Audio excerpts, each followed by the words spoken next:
Sejam todas as pessoas bem-vindas em nosso quinto encontro online da segunda edição do curso de Educação Permanente, a ética no cotidiano do trabalho de assistentes sociais, nesse dia 12 de maio de 2025, às 19 horas. Inicio com o nosso compromisso ético-político com a luta anticapacitista, realizando minha autodescrição.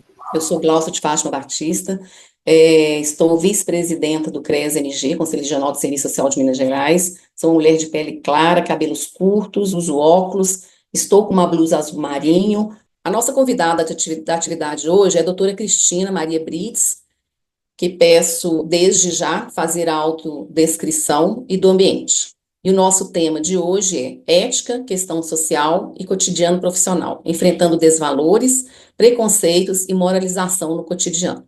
A doutora Cristina Maria Brits é assistente social com mestrado, doutorado e pós-doutorado pela Pontifícia Universidade Católica de São Paulo, PUC São Paulo, possui experiência profissional no campo da redução de danos associados ao consumo de psicoativos e na docência, com publicações sobre a redução de danos, a ética profissional e os direitos humanos. Atualmente é professora associada da Universidade Federal Fluminense, curso de Serviço Social do campus de Rio das Ostras, Rio de Janeiro, e terá um tempo de fala de 1 hora, e após teremos um debate também de 1 hora. Avisarei a professora quando faltar 10 minutos para terminar. Em geral, são feitas 2 rodadas de perguntas, né? Cada uma com 5 perguntas do público. Então, agora, com a palavra, a professora doutora Cristina Maria Brits. Eu passo a bola para ela. Obrigada. Obrigada, Gláucia. Boa noite a todos. Eu quero, antes a autodescrição. Eu sou uma mulher negra de pele clara. Eu estou com cabelos encaracolados, curtos e pintados de azul. E estou com um vestido cinza. Eu estou no meu ambiente de trabalho. A luz não está favorecendo muito, mas atrás de mim tem uma prateleira com livros.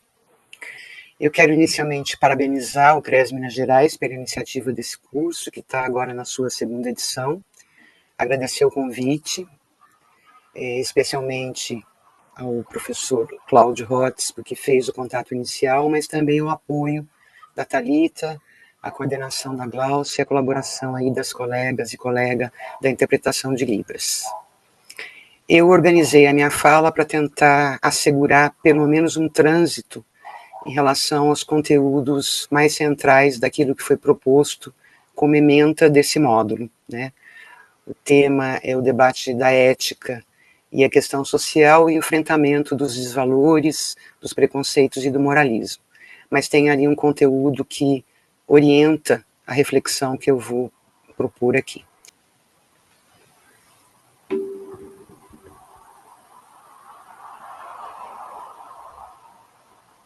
Então, um dos conteúdos, né, que está colocado na ementa desse módulo é o debate sobre o neoconservadorismo.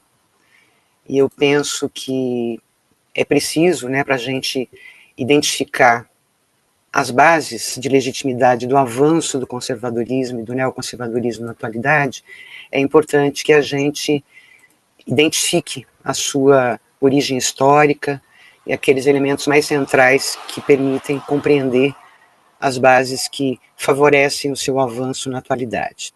Então, do ponto de vista das suas determinações históricas, a gente pode constatar que tanto o conservadorismo, que surge no século XVIII, quanto o neoconservadorismo, que surge nos anos 1960, eles são configurados como movimentos ideológicos de reação conservadora às transformações sociais. Então, esse é um traço do movimento ideológico, tanto do conservadorismo moderno como do neoconservadorismo. No caso do conservadorismo moderno, essa reação conservadora, ela se colocava lá no século XVIII, em face das transformações operadas pelas revoluções burguesas. Portanto, nas suas origens históricas, né, ele tem um traço reacionário, porque defende o antigo regime e o absolutismo monárquico. Esse é um traço do conservadorismo moderno. Ao mesmo tempo que, com a consolidação da ordem burguesa, o conservadorismo moderno se reconfigura e dirige suas críticas aos movimentos insurgentes da classe operária que ocorre entre os anos de 1830 e 1848. Portanto, ao se reconfigurar, o conservadorismo moderno ele se alinha ao horizonte liberal e ele torna-se funcional à legitimidade da ordem burguesa. E é nessa direção que o conservadorismo sustenta a defesa de valores, princípios e instituições que são consideradas essenciais para a manutenção da ordem social. Que valores e que instituições são essas, né? Valores como a ordem, a autoridade, a hierarquia, e instituições como família patriarcal e monogâmica, a religião e também a propriedade privada. As mudanças, elas são toleradas neste contexto do século XVIII de profundas transformações, na medida em que é um contexto revolucionário, de superação da ordem feudal. Elas são consideradas e toleradas nos limites das propostas reformistas de caráter liberal. Portanto, não são toleradas nenhum tipo de manifestação ou de movimento que coloque em risco a ordem vigente. Já o neoconservadorismo, que surge na década de 1960, ele também deita raízes no conservadorismo moderno, mas se configura como uma reação ao movimento de contracultura, de oposição à guerra do Vietnã e de movimentos insurgentes em face da crise capitalista da década de 70, 1970. No entanto, mantém-se a defesa da propriedade privada, da família patriarcal e monogâmica, da religião, da ordem, da hierarquia e da autoridade. A visão de mundo do neoconservadorismo opera com a seguinte lógica. Essa lógica é importante para a gente compreender a sua funcionalidade no atual estágio de acumulação do capitalismo mundial. Por isso que eu estou retomando aqui. A história não é concebida como um produto da praxis, ela é concebida como uma continuidade da experiência do passado, que se legitima no presente. Então, o caráter histórico da realidade social, a condição histórica de sujeitos que produzem a história e se autoproduzem no processo de desenvolvimento é retirada dessa visão de mundo. A legitimidade do presente é baseada na empiria das ações, no imediatismo e nos sentimentos que são mobilizados diante da vida em sociedade. Esse aspecto também é importante ser destacado na medida em que o empirismo, o espontaneísmo, a relação entre causa e efeito, a relação entre utilidade, contribuem para expressões neoconservadoras na atualidade que negam a razão crítica, a perspectiva, determinadas perspectivas teóricas, o conhecimento científico e baseiam, né, a finalidade da ação, a intencionalidade da ação na sua utilidade prática imediata. Numa ordem mercantilizada por interesses dominantes, o útil está associado ao sucesso, ao prestígio social, ao consumo e àquelas necessidades colocadas pela lógica mercantil. A defesa da propriedade privada como fundamento da vida humana e de instituições sociais consideradas essenciais para a vida em sociedade é uma defesa feita a partir da abstração das determinações históricas e materiais da vida em sociedade. Então, os valores, as instituições são tratadas, né, os papéis sociais são tratados e abordados de modo naturalizado e expressam uma visão de mundo essencialista e baseada em valores absolutos e imutáveis. Essa lógica também é importante na medida em que a atual face da barbárie contemporânea, ela também pressupõe a naturalização de processos e estruturas de desigualdade e de opressão. Os fundamentos e os valores do neoconservadorismo, eles tornam-se funcionais à reprodução da ordem burguesa na medida em que sua perspectiva é de naturalização da propriedade privada, de naturalização da ordem social, das instituições tradicionais e principalmente das desigualdades nas relações sociais de classe, de sexo e étnico-raciais. As mudanças toleradas pelo conservadorismo encontram limites na manutenção dos princípios e valores que defende, ou seja, numa perspectiva reformista. Portanto, não podem representar rupturas radicais de comportamento, de moralidade, de medidas econômicas e de atuação política que ameacem a ordem vigente.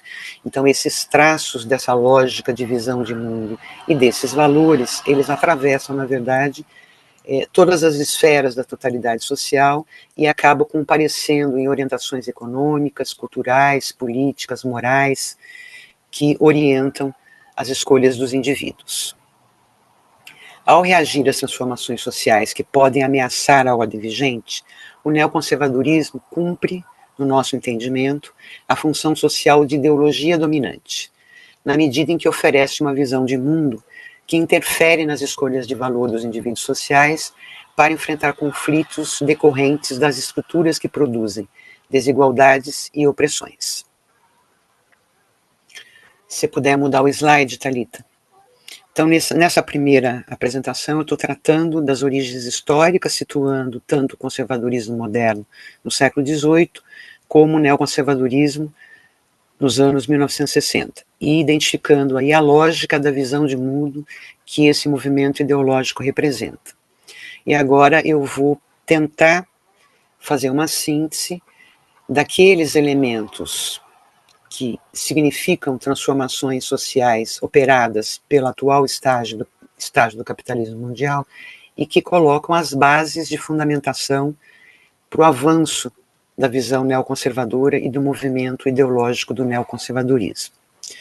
Então, uma pergunta que a gente pode fazer, né, com esses elementos que sintetizam as raízes históricas do neoconservadorismo e a lógica que sustenta essa visão de mundo, portanto, cumpre aí uma função ideológica dominante, a gente poderia perguntar o que justifica o avanço do movimento ideológico neoconservador nos dias atuais, já que a realidade social foi profundamente transformada em relação ao contexto da sua emergência nos anos 1960, pensando aí o neoconservadorismo.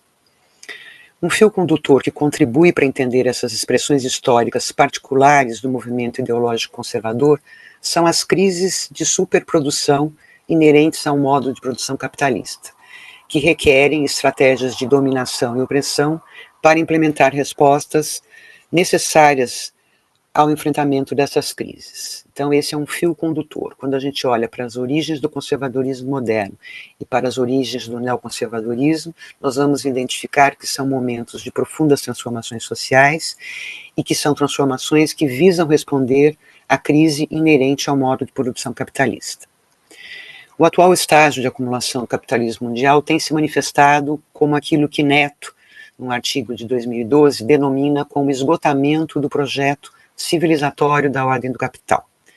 E tem como tendência dominante alguns aspectos, né? Nós temos a reestruturação produtiva, a globalização e financiarização econômica, como um traço dominante desse estágio atual do capitalismo mundial. Nós temos uma ofensiva neoliberal às lutas sociais dos anos de 1960 e 1970, e que, na verdade, expressa o esgotamento do pacto entre as classes, né, que se configurou na experiência histórica do estado de bem-estar social. Só que no estágio atual de acumulação capitalista, ainda que sempre houvesse socialização dos custos da reprodução da força de trabalho, a tendência agora é uma transferência direta desses custos para a classe trabalhadora. Esse é um elemento importante, porque ele tem relação com a retração no campo dos direitos, com o desfinanciamento público das políticas sociais, com o sucateamento das políticas sociais, com a perspectiva de privatização e de mercantilização de todas as necessidades de reprodução social. Há um aumento expressivo do proletariado mundial, né, é um processo global de apropriação dos meios de produção, então tem separação da terra, do trabalho, aumento do emprego das mulheres, então isso tem colocado uma parcela significativa da população mundial numa situação de proletarização, né, e uma proletarização desprotegida, né, na verdade é uma mão de obra disponível à expoliação, à expropriação e acumulação do capital, sem segurança e sem um sistema de seguridade social. Nós temos destruição das economias de subsistência em larga escala, nós temos a desterritorialização do capital, rompendo os limites sociais e políticos da exploração da força de trabalho e dos custos da produção, tornando a acumulação primitiva um processo permanente, aquela fase dos inícios do capitalismo, que é analisada por Marx, né, e que tem traços de expropriação violenta, e que acaba sendo um traço do atual estágio da acumulação capitalista, inclusive tratada por alguns autores como acumulação por expoliação ou por expropriação, como é o caso da Virginia Fontes e do David Harvey, desinvestimento sistemático do Estado na reprodução da força de trabalho, então tem uma alteração significativa no papel e nas responsabilidades do Estado na regulação dos antagonismos de classe, e incentivo, propaganda, né, do empreendedorismo, da uberização, da pejotização,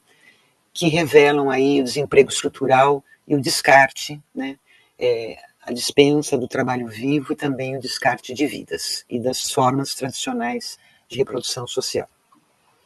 Exploração mercantil de todas as atividades necessárias à reprodução social.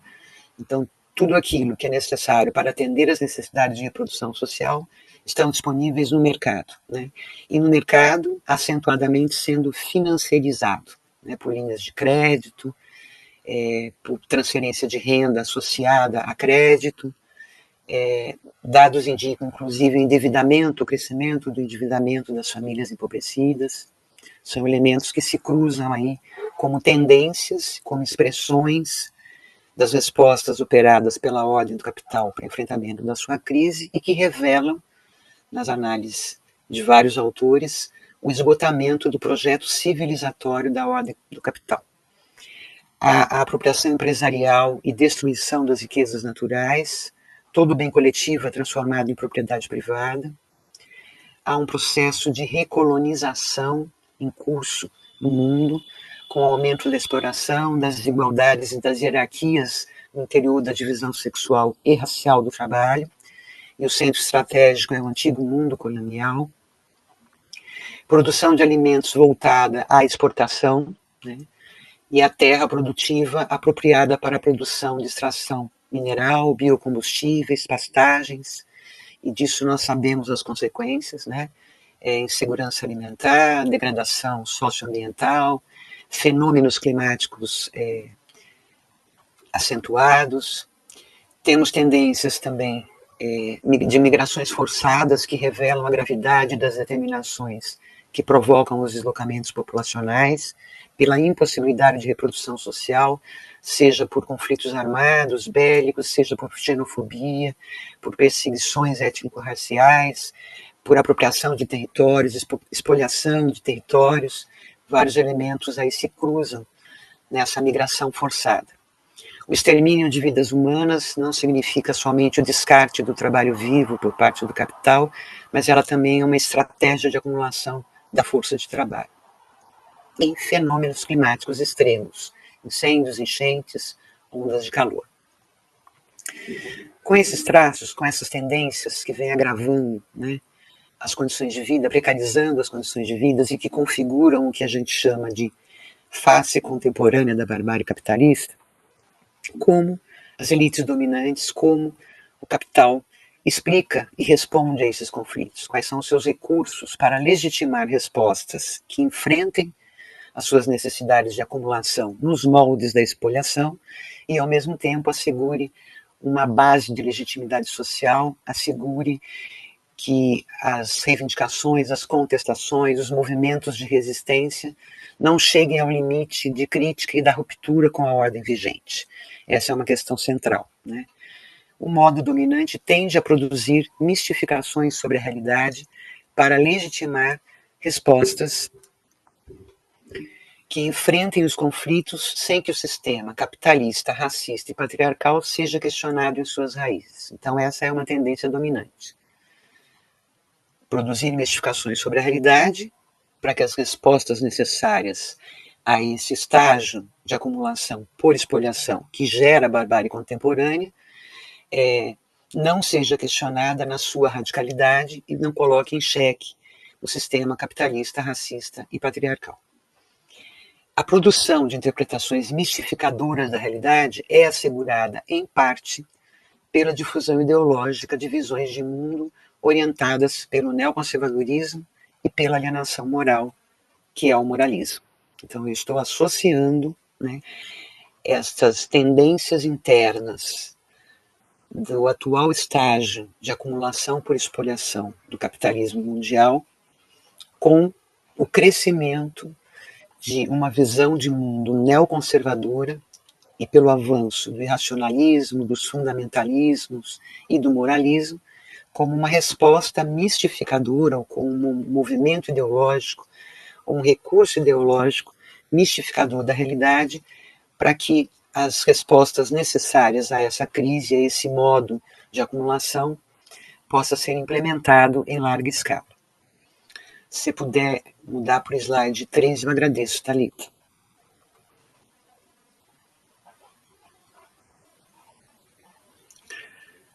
Bom, há uma articulação, portanto, nessa minha lógica expositiva entre neoconservadorismo e racionalismo, né, que sustenta uma visão de mundo que nega a visão crítica e que busca explicações metafísicas, transcendentais e não racionais para explicar os conflitos vividos na atualidade, o neoconservadorismo como movimento ideológico funcional à ordem vigente e expressões da alienação moral no cotidiano, né? Então, como é que a gente concebe, do ponto de vista teórico e ético-político, a alienação moral? Uma das expressões, ou a forma privilegiada da alienação moral, ela ocorre pelo moralismo. E o moralismo comparece de modo frequente na dimensão cotidiana da vida social, porque essa realidade social, o cotidiano social, que aparece para nós de modo fragmentado, imediato, hierarquizado, pulverizado, ele é, na verdade, na sua estrutura, cindido pelas desigualdades das relações sociais de classe, de sexo e étnico-raciais. Então, o moralismo comparece de modo muito frequente na medida em que há conflitos decorrentes dessas desigualdades estruturais. Uma das características do moralismo é atribuir fundamento moral a todas as atividades e relações sociais. Então, esse é um recurso ideológico. Diante do desemprego, diante da barbárie contemporânea, diante da ausência de recursos para a manutenção da vida, para a reprodução social, portanto, da insegurança alimentar, da crise socioambiental, da crise sanitária, dos fenômenos climáticos exagerados, né, eu passo a justificar esses conflitos, esses desafios colocados no cotidiano, atribuindo um fundamento moral às atividades e às relações sociais. Então, esse é um traço do moralismo, atribuir fundamento moral a todas as atividades e relações sociais, mesmo daquelas em que não tem como fundamento a moral, como é o caso da questão social. Com essa operação, o moralismo tende a negar as possibilidades de realização de uma moral crítica, de escolhas livres, e tende a ser intolerante com a diversidade. Então, ao atribuir um fundamento moral a todas as atividades e relações sociais, o moralismo não tolera, não aceita a diversidade, porque ele precisa justificar o critério de verdade contido na avaliação moral da qual ele parte, ele moralismo como tendência, como alienação moral.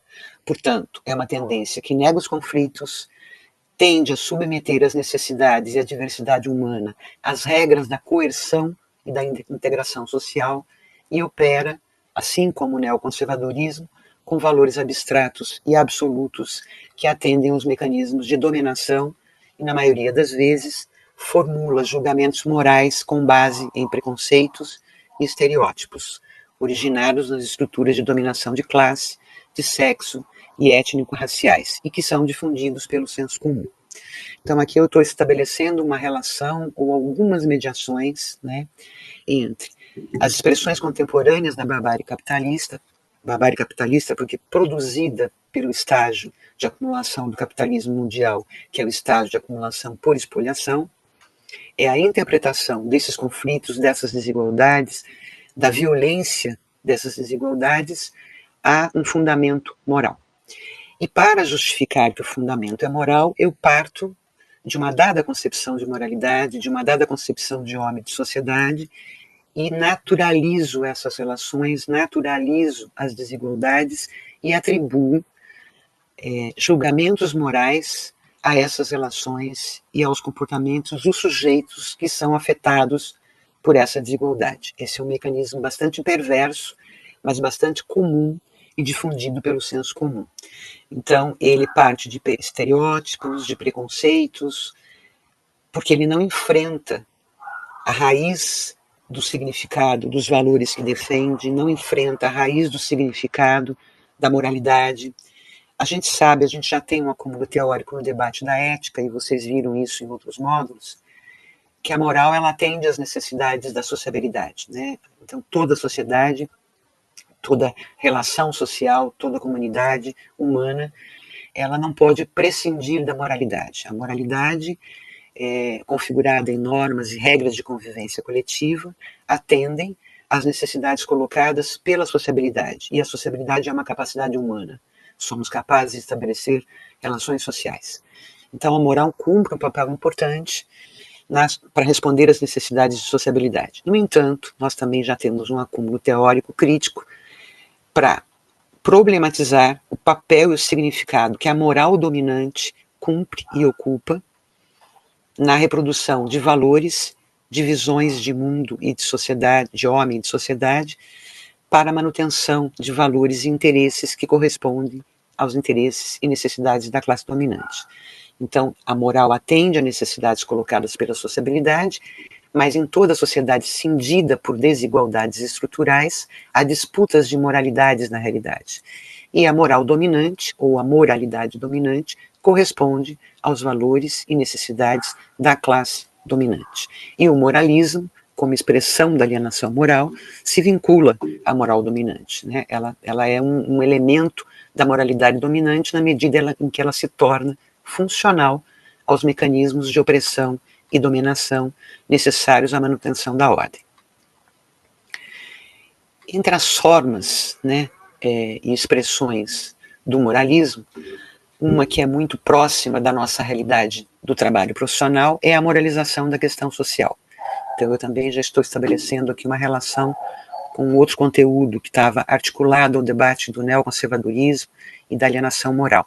São os mecanismos que contribuem para a moralização das expressões da questão social. Aqui é importante dizer o seguinte: a gente já chamou atenção para o fato de que a moral cumpre um papel nas formações humanas na medida em que responde às necessidades postas pela sociabilidade.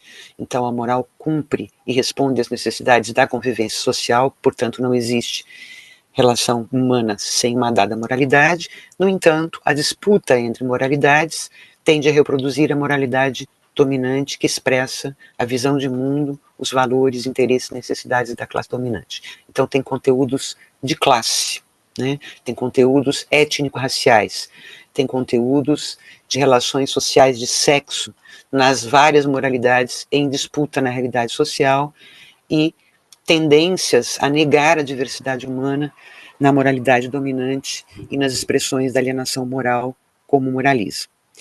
Mas é importante dizer também, antes de entrar no debate sobre a moralização da questão social, algo que a gente escuta muito no nosso cotidiano profissional e que ele, embora a gente tenha conhecimento teórico sobre a nossa capacidade de valorar a realidade, sobre a nossa capacidade de atribuir valor à realidade e agir intencionalmente, é importante lembrar porque a gente tem uma tendência, diante de conflitos sociais que envolvem valores, a tendência é a gente dizer que a gente está analisando a situação sem fazer julgamento, como se fosse possível fazer uma análise de qualquer situação, de qualquer realidade humana, sem elaborar um julgamento. Então, por que eu estou falando isso? Porque não há problema algum em julgar. Julgar é uma capacidade humana. Olhar para a realidade e atribuir valor à realidade é uma capacidade de julgar essa realidade, é uma capacidade de consciência, é uma capacidade de razão, é uma capacidade de agir intencionalmente. Então não há problema algum em julgar. Toda ação é orientada por valores. O julgamento das situações com as quais nos confrontamos no cotidiano profissional expressa, portanto, essa nossa capacidade de atribuir valor e fazer escolhas valorativas. Não há um problema. Só que diante da desigualdade estrutural, da desigualdade nas relações sociais de classe, de sexo e étnico-raciais, diante da alienação moral, diante das várias formas de preconceito, de discriminação, de violação de direitos, de desumanização do contexto da barbárie contemporânea, nós temos que nos perguntar, né, do ponto de vista crítico, da nossa capacidade de compreensão crítica da realidade, quais são os valores e critérios que nós estamos adotando como referência para julgar qualquer situação ou aquelas situações que envolvem diretamente a intervenção profissional, já que a intervenção profissional, ela se diferencia de uma prática cotidiana qualquer, ela é uma intervenção especializada e ela requer determinadas competências teóricas, instrumentais, metodológicas, éticas e políticas. Então, uma primeira pergunta para o confronto da nossa capacidade de valorar a realidade diante de expressões do moralismo no cotidiano profissional é uma pergunta que se volta como autocrítica. Quais são os critérios e quais são os valores que eu, como assistente social, portanto, com uma determinada formação, com determinadas exigências éticas para a minha atuação profissional, uso como referência para avaliar e julgar a situação. Então, eu estou me colocando como um profissional especializado, capaz de produzir análise fundamentada e um trato rigoroso na análise da realidade social e profissional, e, portanto, capaz de produzir respostas que têm o objetivo de interferir nessa realidade, só que numa dada direção social, só que expressando uma dada compreensão teórica da realidade e comprometida com determinados valores e princípios que orientam as exigências deste trabalho, que é uma especialização do trabalho coletivo. Então, esse é um elemento importante. O que significa moralizar a questão social, né? E algo que parece muito distante a princípio, né?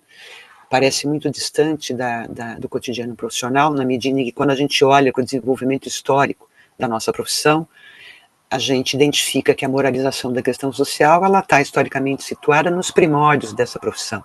Ela está historicamente situada naquela vinculação mais orgânica das primeiras práticas que se tornam depois as bases do trabalho profissional e do serviço social, a ação social da Igreja Católica, que tinha a intencionalidade de intervir sobre as expressões da questão social numa perspectiva de moralização da questão social.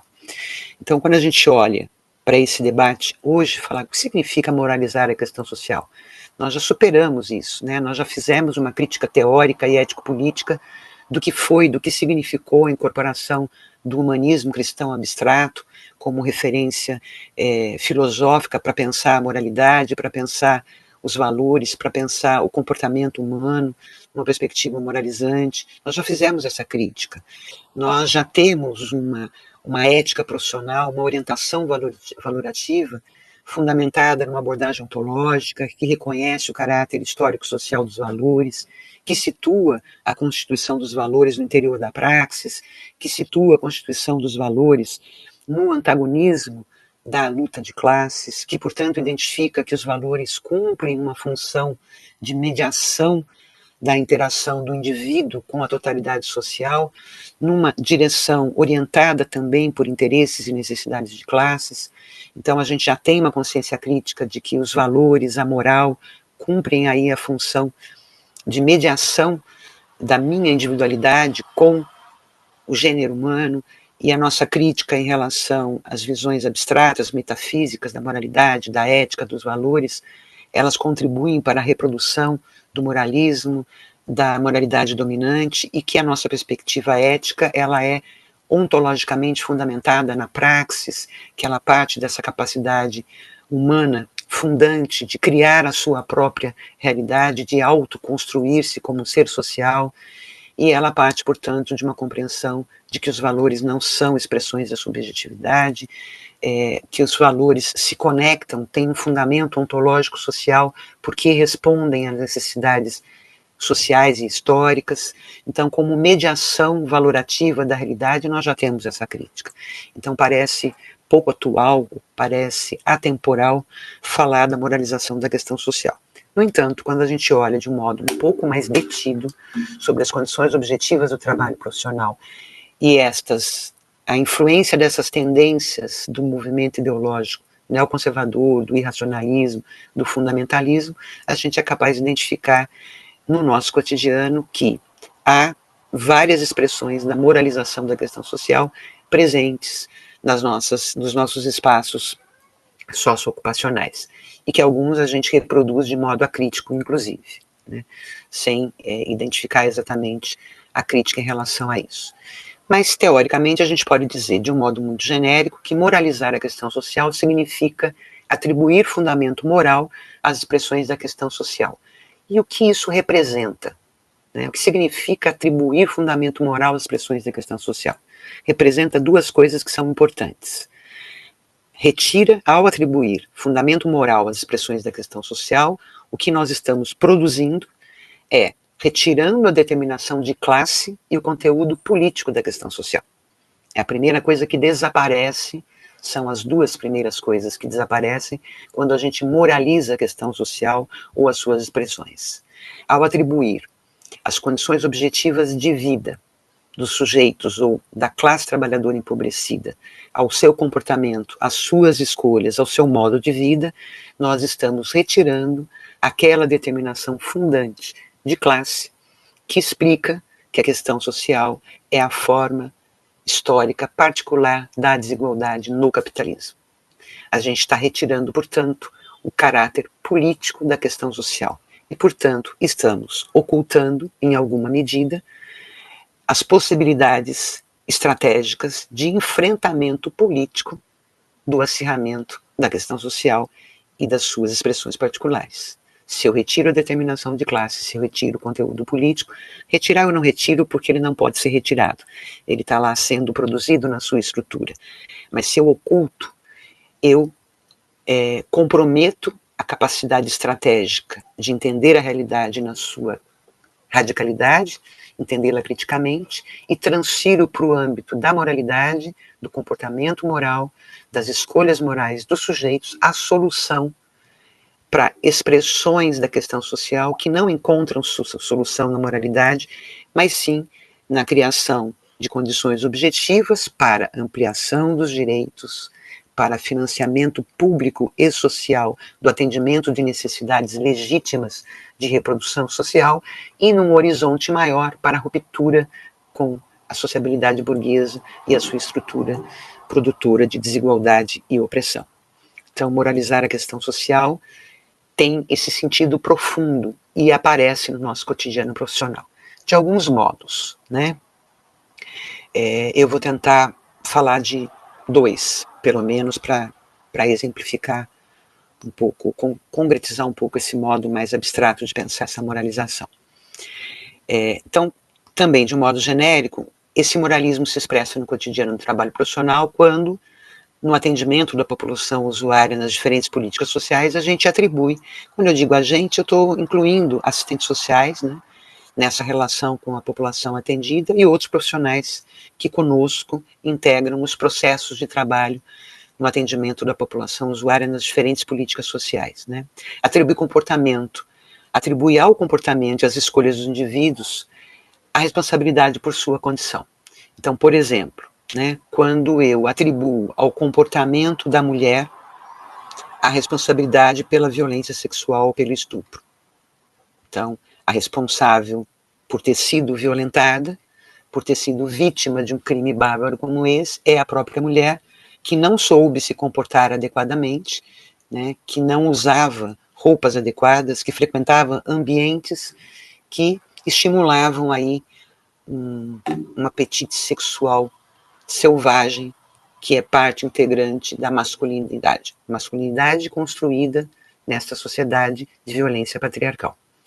Esse é um modo muito violento de expressão do moralismo que comparece em vários espaços socioocupacionais, não necessariamente nas situações de atendimento direto às mulheres vítimas de violência sexual, mas em várias políticas sociais, né? Então, essa é uma expressão dessa alienação moral, desse moralismo. Pode se expressar também de um modo, eu estou falando de um modo muito exacerbado, de um exemplo muito exacerbado e que visibiliza o que eu estou falando. Mas ele pode se expressar também de modos mais sutis, né? Pensem, por exemplo, então nós estamos falando que a questão social, ela é a forma particular da desigualdade no capitalismo, e ela expressa a impossibilidade desta forma de vida em sociedade de universalizar direitos, porque é isso. As expressões particulares da questão social são expressões objetivas, materiais, da impossibilidade de uma sociedade estruturada na apropriação privada dos meios de produção, dos produtos do trabalho e da riqueza social, de universalizar direitos e socializar a riqueza social e o poder político. É uma impossibilidade, dada a necessidade de apropriação privada da riqueza social. Então, a questão social significa isso. Ela revela essa incapacidade do modo de produção capitalista, portanto, da ordem do capital, da sociabilidade burguesa, de criar a igualdade substantiva. Então, ela afirma de modo jurídico e abstrato a igualdade perante o Estado, perante a lei, mas ela produz, pisoteia a humanidade, como diria Lukács, na desigualdade. Então, essa contradição fundante, esse antagonismo fundante, ele se expressa e as elites dominantes constroem estratégias para minimizar o efeito desse conflito. Dentre essas estratégias do Estado e das classes dominantes estão as políticas setoriais, as políticas sociais, que já são setorizadas exatamente porque respondem de modo fragmentado e setorizado expressões da questão social, portanto, não enfrentam a particularidade da desigualdade histórica produzida pelo capitalismo, mas suas sequelas. E enfrentam não numa perspectiva de superá-las, mas de minimizá-las. Portanto, e nós aqui estamos defendendo as políticas sociais, né? Quando eu faço a crítica, ou quando fazemos a crítica do ponto de vista do acúmulo que temos no serviço social, a gente faz a crítica para desvelar os seus fundamentos, mas ao mesmo tempo para desvelar que as políticas sociais são também fruto da luta da classe trabalhadora pela ampliação dos direitos, pelo reconhecimento de suas necessidades e de seus interesses de classe. Então, contraditoriamente, nós também defendemos a manutenção, o financiamento público estatal das políticas sociais e defendemos o seu aprofundamento e o aprofundamento do campo dos direitos. Contraditoriamente, esses dois aspectos estão sendo considerados na minha análise. No entanto, o modo como ela está organizada, o modo como as políticas sociais estão organizadas, normatizadas, pela sua impossibilidade de universalização do acesso e dos benefícios, né? Há critérios de elegibilidade, há condicionalidades que vão fragmentando, que vão delimitando a população usuária das várias políticas sociais, né? Mesmo quando elas se colocam também como fruto de conquista, numa perspectiva de integralidade e universalidade, como são as políticas que integram aí a Seguridade Social. Mesmo assim, né, há uma série de critérios, uma série de condicionalidades que impedem a universalização desse acesso. Então, estou chamando a atenção para isso, para identificar um elemento, né, que aparece no cotidiano profissional e que não está tão diretamente associado ao moralismo ou à alienação moral, mas que pode contribuir para acentuar o moralismo e a alienação moral, às vezes de modo muito sutil. Eu estou falando, por exemplo, que o moralismo, né, ou a moralização da questão social, ela pode se expressar como meritocracia, por exemplo. Quando eu penso essas contradições, essas determinações objetivas, né, que estão presentes no cotidiano do trabalho profissional, na efetivação dos serviços e programas vinculados às políticas sociais, a meritocracia. Por quê? Por que ela funciona? A meritocracia funciona como uma expressão desse moralismo.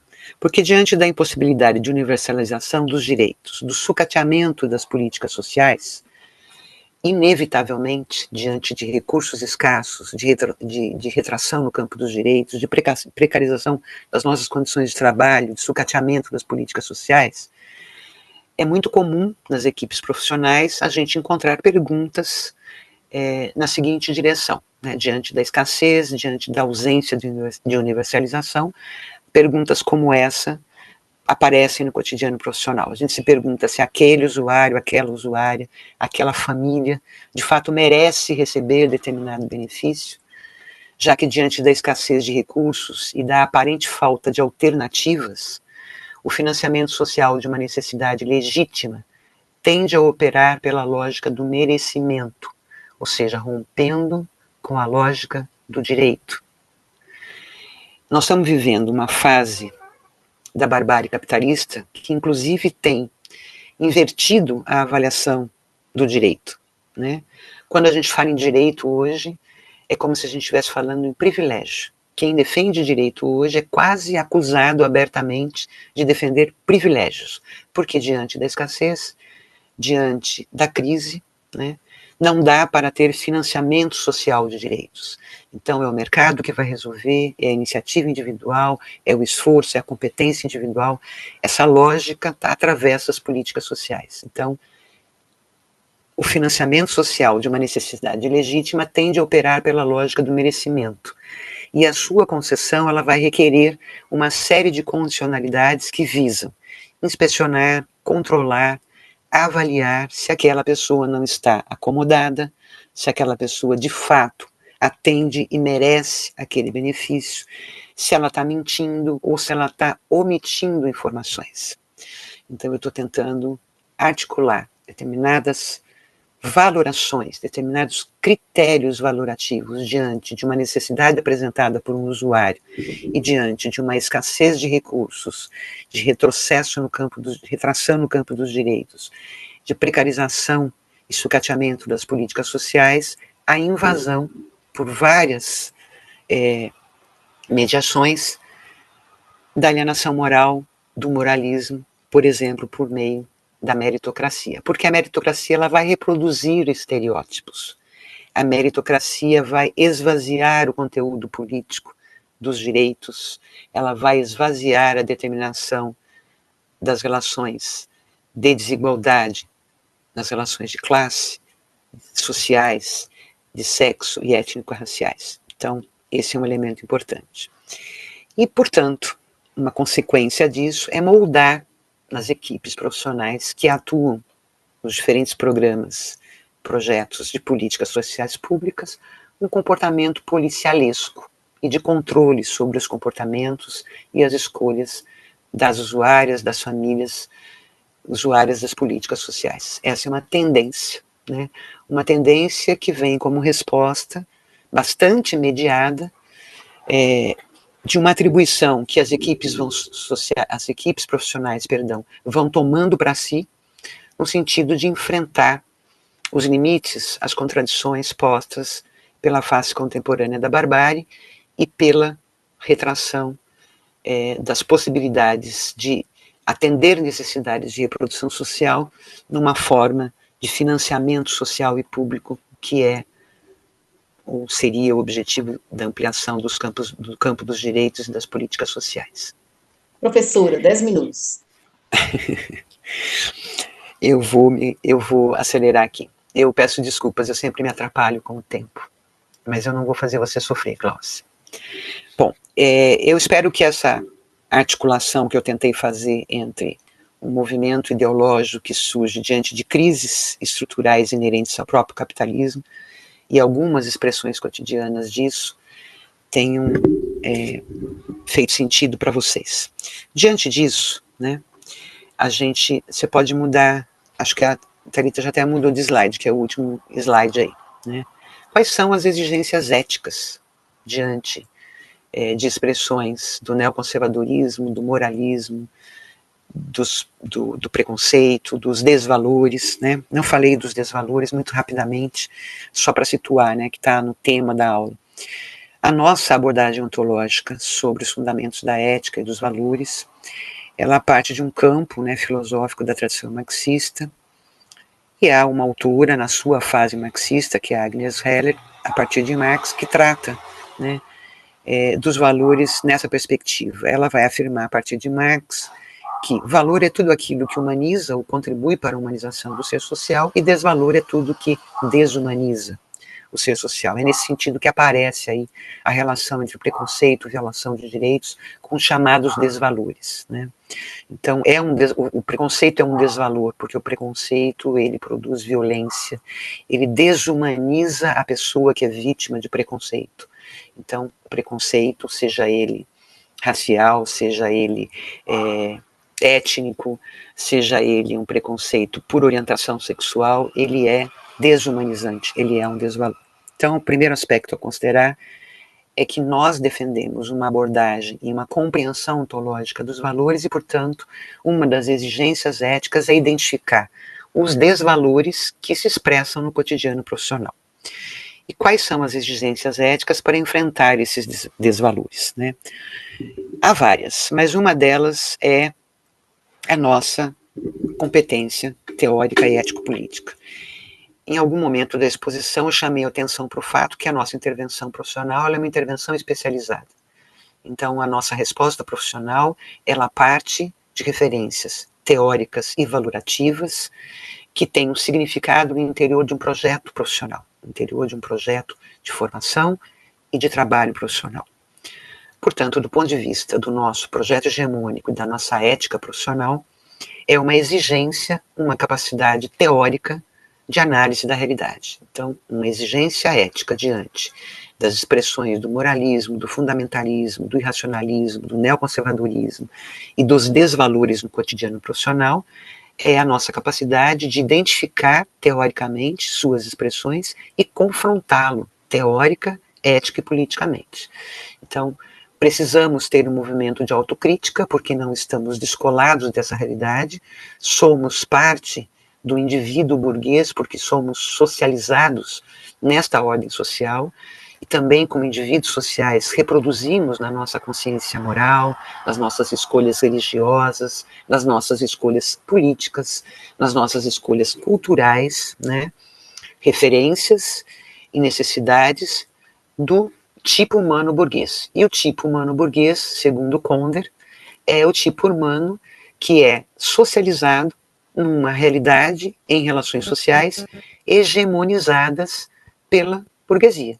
Então, nós integramos o tipo humano burguês e, como indivíduos sociais e históricos, em alguma medida também, na nossa socialização, incorporamos desvalores, preconceitos, expressões da alienação moral, como moralismo, e ao confrontar as exigências éticas do nosso trabalho, os princípios e valores fundamentais da ética profissional, as exigências, deveres e direitos da ética profissional, é preciso esse movimento teórico crítico, para que eu identifique se na minha socialização eu não estou reproduzindo valores que estão em confronto aberto com os valores e princípios defendidos pela minha categoria profissional, na medida em que os valores que eu estou defendendo se vinculam a uma concepção de realidade histórica e social, baseada em valores absolutos, baseada em valores conservadores.